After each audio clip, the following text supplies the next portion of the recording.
Thanks for staying with us here on the AM show. Now, Mr. Daniel Domelevo was forced to go on leave and he is expected to return to work today. But that may not be. Why? Because of correspondence between himself and the board of the Audit Service. Apparently, there are some disparities in his date of birth and also his nationality. It turns out from the documents, he put his date of birth whilst filling some documents with the Social Security and National Insurance Trust. He put the date of birth as 1st June 1960, which was subsequently sometime in 1993 changed to 1961. And so per the documentation, according to the Audit Service Board, he was supposed to have retired from public service back last year in June. So this discovery of the date of birth and the nationality, according to the Audit Service Board, he is expected or he is supposed to be retiring. And so they forwarded, according to the board, they forwarded those discoveries to the presidency. As you all know, the president is the appointing authority here. And that's the situation with Mr. Daniel Domelevo. Let's have a conversation on the back of that as you continue to appreciate the issues by way of what we're showing to you on television. You can read those correspondence. We've put them in bullet forms so that it will be easy to read. You can get a better understanding of where we've come from. Just when Mr. Daniel Domelevo was expected to resume work, which is today, this issue came up yesterday. The Audit Service board chairperson has been justifying this decision. Vital Azim is an anti-graft campaigner, former executive director of the Ghana Integrity Initiative. First, when Mr. Daniel Domelevo was forced to go on that accumulated leave, Vital Azim had said that it was a ploy to push him out. Let's get his thoughts on this latest development. Mr. Azim, a very good morning to you. Thank you so much for joining us here on the AM show on JoyNews. You're welcome. Great. I'm sure that you've read the correspondence between the Audit Service Board and Mr. Daniel Domelevo on the discoveries that they've made in terms of his date of birth being 1960 and not 1961, allegedly, and also the fact that it turns out that he's Togolese and not Ghanaian. Therefore, he's expected to have retired last year, and they are advising the president accordingly. What do you make of this latest development, first of all? Well, I would think that it's a continuation of the ploy to get him out, because this man has been working all this time, and all of a sudden, he was supposed to report for work today, and they see that they find out these things. But some of these things, they are documented. So it should be easy to verify them and to prove that what they are saying is true or that what they are saying is not true. When you even look at the fact, how could he have felt that the Togolese is his tribe? And the authorities accepted that he said Togolese, his tribe was Togolese. That looks a bit funny. But in any case, these are documented, and it should be possible to verify them. Are you expecting that he will show up to work today? Oh, yes. I think that he should show up. I'm expecting that he will show up because these are yet correspondent. They haven't told him not to show up at work. They are advising the president to do something about it. But the president has not written to him. They haven't even investigated the matter. So if I were Domelevo, I will go to work. The first letter, according to what is out, was inviting him to a meeting to discuss what they had discovered, but he didn't show up. He reminded them that they were not the appointing authority. It was following that they went ahead to put out in detail what they had discovered and why they would advise the president accordingly to ask him to proceed on leave because he was supposed to have retired last year. So didn't they give him a fair opportunity to defend himself at that meeting? Why would it be fair if he's being called by a wrong person to appear before and defend himself? doesn't agree that they are right people to call, to invite him to that meeting. They are not his appointed authority. And so it's not an issue of giving him a fair opportunity to defend himself. He doesn't see them as the appropriate authority for him to defend himself. For persons such as yourself who appreciate the work of Daniel Domolovo, the reason you want him back in office, are you paying less attention to what has been discovered? If indeed there were discrepancies in age and he should have retired last year, then that is a huge issue, isn't it? Well, yes, that will be a huge issue. That's why I said there should be documentation for them to look at and arrive at a decision. Because some of these documents, when you are completing, you have to sign a declaration saying that the information you are providing is true and all that. And there are legal implications. So if the information that they are putting out there is true, yeah, definitely you have to answer in a way.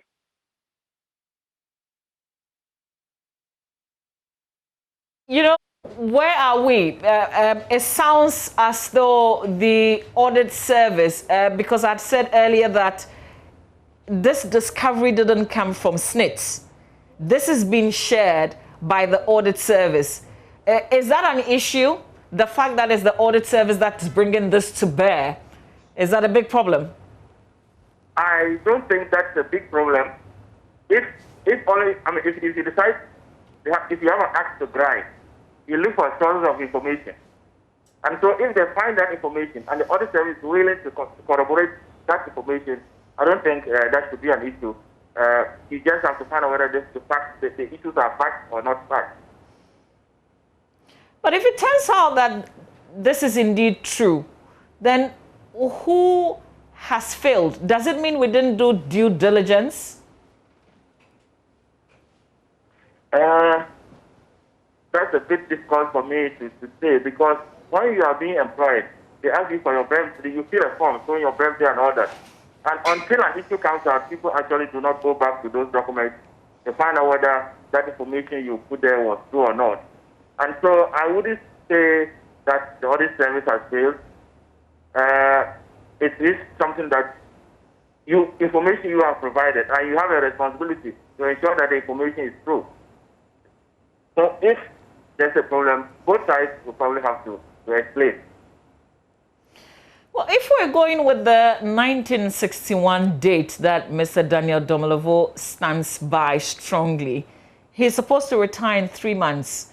Why do you think the audit service couldn't, the board couldn't wait for this 3 months? 3 months was just around the corner. Yeah, that's where you talk about having an axe to grind, wanting to push him out by all means. They don't want him to come back because they don't know what he'll come back and do with regard to some of the things that he was pursuing. So that is the problem. You want him out so that it doesn't continue with the anti-corruption agenda, the accountability agenda that he was pursuing, especially as it affects certain people in government. And so I believe that's the only reason. Otherwise, why would you want to push him out when he just has 3 months to go? Especially when some of this information, you're not even sure that the information is true. Is it time for anti-graft campaigners such as yourself to advise Mr. Daniel Domolovo to just simply retire and be free from all these? Well, it will be like we are just giving now. Although I think that maybe personally, if you ask for my personal, I would just say, look at your records. If you cannot justify them, maybe you just forget about it. But if he has the records that show that, he has done the right thing, I think as a principle, he should wait until the time comes or until an appropriate authority asks him to go. What can he realistically do in 3 months? What new discoveries can Daniel Domolovo bring out as Auditor General in 3 months? So there were certain issues that he was already pursuing. The senior minister case, for example, I don't know whether he can go back for it. There are other issues that he was pursuing. So he can at least bring those to conclusion. Okay, so what are your expectations finally before we end this conversation? The president, we haven't heard from the presidency yet on this matter, whether or not there is an investigation, what the president makes of this correspondent from the audit board. We haven't heard anything yet. Are you expecting that we will hear something from the presidency at least? I think we should hear something from the president. But until that comes, I won't be surprised if they deny him access to his office. But if they do deny him access to his office, what would be his options? In fact, I don't have an answer. I don't know whether at this stage he can talk about going to court. I don't know his options. That I don't know. I'm not a lawyer. I cannot tell. Yeah, sure. Well, Mr. Vitus Azim, it's just coming up to 8 a.m. We have our reporter on the ground, so we'll see whether or not Mr. Daniel Domolovo shows up and whether he will have access to his office or not. But for now, thank you very much for speaking to us.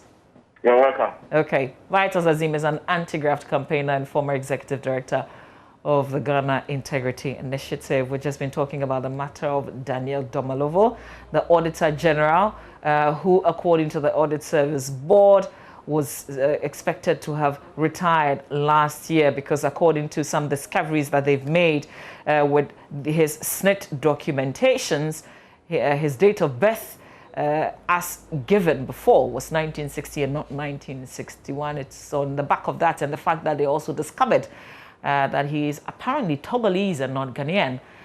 The reason why he should proceed on retirement. He had been on accumulated leave for quite some time and is expected to resume today. We will be telling you what is happening on the ground when we go back. But we've got a news desk report that we want to share with you on the back of this.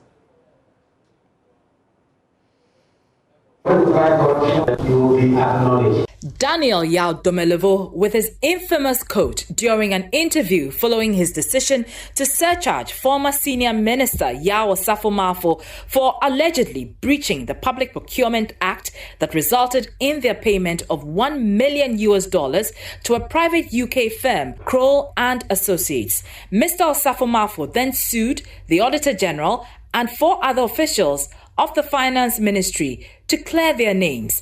His was one of many state entities Mr. Domolovo was investigating, but on June 29, 2020, President Akufo-Addo directed him to proceed on his accumulated annual leave of 123 working days. The presidency had relied on sections 20 and 32 of the labor law and also a precedent set by former President Atta Mills when he asked the then Auditor General Edward Dua Ajiman to proceed on leave. But the move was criticized by some civil society organizations which read meanings into the decision. The president has no power to exercise any control, disciplinary, whatever, financial, administrative, managerial, none. Days after this directive, Mr. Domolovo wrote back to the presidency urging President Akufo-Addo to reconsider the directive as it was unconstitutional. Daniel Domolovo said he had observed that his work was embarrassing the government. Following this letter, the presidency extended his leave by an additional 44 days. Government maintained the decision of the president was well grounded in law. A sitting president has exercised the powers under the Labour Act, reference to somebody in the Audit Service in this manner. I do not recall civil society groups coming together to do a press conference. Several pressure groups, political parties, and civil society organizations, including Occupy Ghana, CDD, the NDC, and anti-corruption campaigners, including Vitus Azim, spoke against the directive and urged the president to recall the Auditor General from his leave. First, we believe the decision of the president is not proper and needs to be reconsidered. The action gravely weakens the president's fight against corruption. US-based Ghanaian lawyer Professor Kweku Asari took the campaign a notch higher when he sued the Attorney General and 2 others over this directive. arguing it was illegal and inconsistent with the letter and spirit of Article 1877 of the 1992 Constitution. Within the first month of proceeding on leave, the logs on Mr. Domilovo's office were changed on the instructions of the Audit Service Board chaired by Professor Duajiman. Yeah, but the key cannot even enter. How do you see that? It was flat like this, and they've changed it to this one. Professor Duajiman defended this action, saying the move was to secure the office. There is a problem about the office, the logs. The board has every right to make sure that the place is secure. After 167 days on leave, Daniel Domilovo is expected to return tomorrow, March 3, 2021, to continue his work.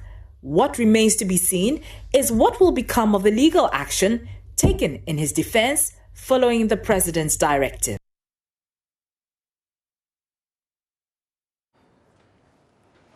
All right, now let's go to the Mr. Daniel Domilovo's office and check whether or not he's reporting today. Manuel Cranting is my colleague. Manuel, first of all, where are you? And is there any sign that Mr. Domilovo is either in the office or he's showing up today?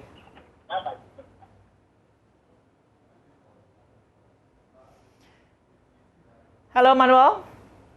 Essentially, where you have the at ministries, essentially where you have the Auditor General's office. You ordinarily would have him reporting to work sometime at 8 a.m.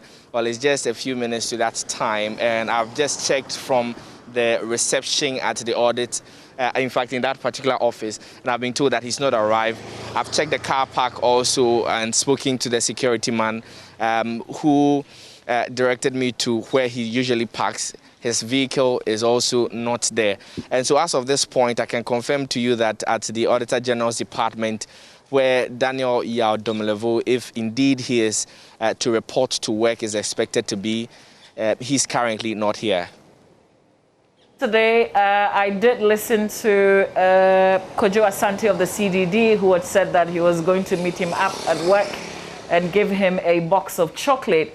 I guess my question is, have you spotted familiar faces or known people who are there to receive him?